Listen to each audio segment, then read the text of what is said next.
बाळाप्पा हे संकेताप्रमाणे मुरगोड गावी आले व तेथे 3 दिवस राहिले. पुढे गाणगापुरात जाऊन श्री नरसिंह सरस्वती स्वामींची सेवा करावी असे त्यांच्या मनात आणले.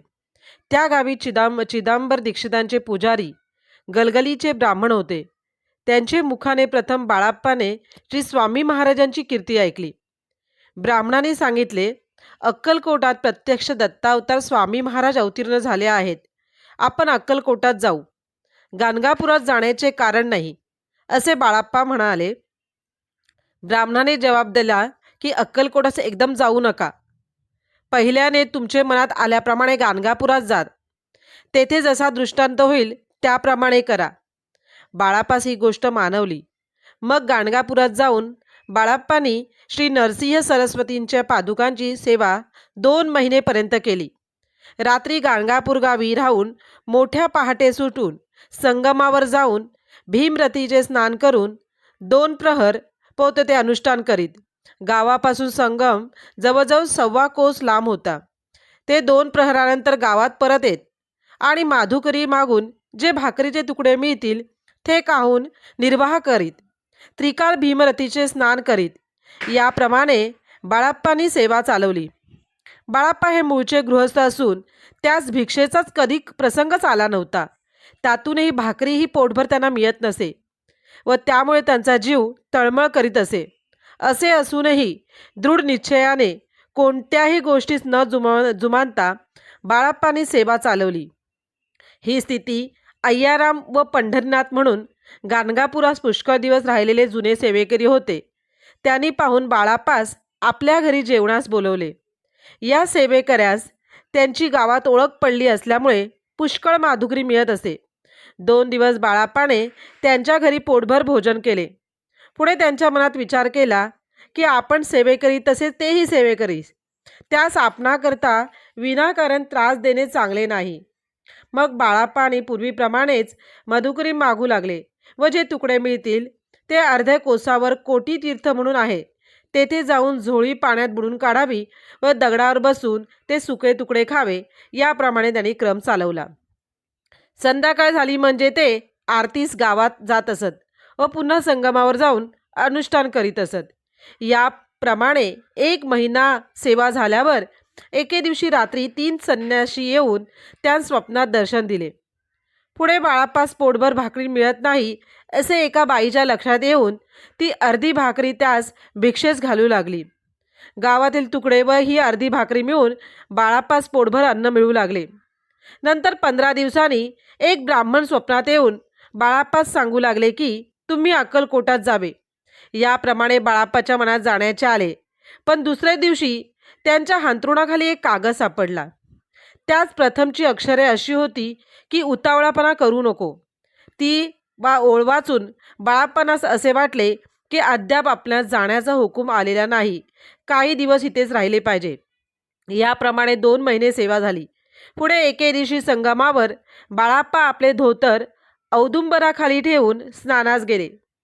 परत येऊन धोतर उचलताच तर त्याखाली मोठा लाल विंचू त्यांच्या नजरेस पडला. ते मनात दचकले व विंचवास न मारता सोडून दिले आणि नित्यकर्म केले. त्याच रात्री श्री स्वामी महाराज बाळाप्पाच्या स्वप्नात येऊन त्याच अंथरुणावर बसून दिगंबर मूर्तीचे दर्शन दिले.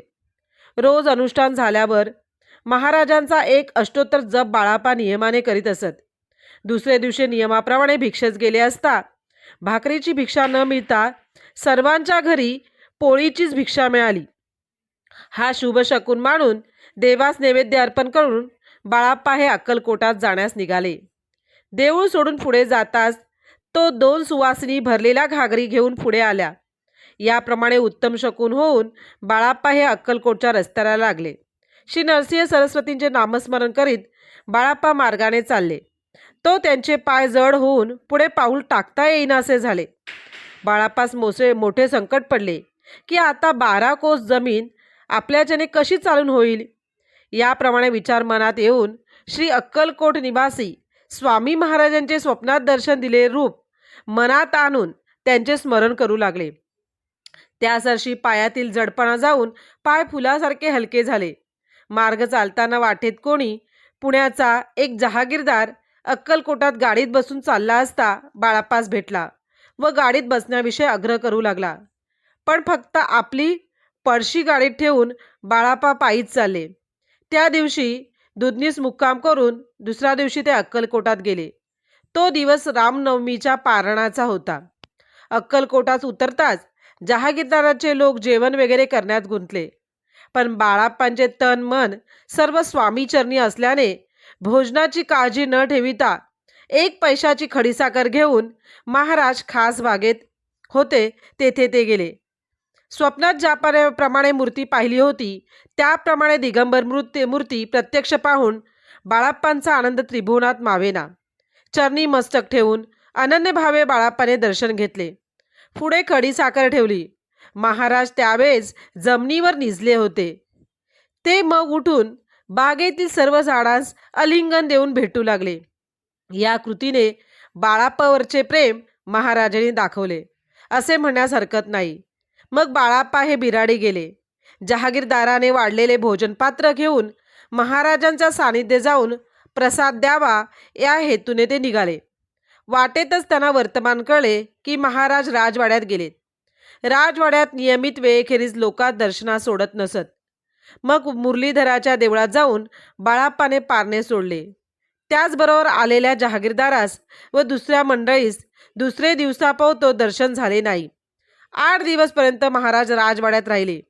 इकडे बाळाप्पाचे अनुष्ठान सुरू होते. एक वेळ दर्शन घेऊन यावे, पुढे अनुष्ठान करावे, याप्रमाणे बाळाप्पाची कालक्रमणा होऊ लागली. त्यांच्याबरोबर विश्वनाथ म्हणून सेवेकरी होता. तोही महाराजांच्या दर्शनास नित्य जात असे. त्यास रोज फूल, खारीक, पेढे याप्रमाणे प्रसाद महाराज देत असत. पण बाळाप्पास म्हणून प्रसाद महाराजांनी कधीच दिला नाही. तेने करून बाळाप्पास वाटे की आपण कम नशिबाचे, महाराजांचा प्रसाद मिळण्याजोगी आपली पुण्याई नाही.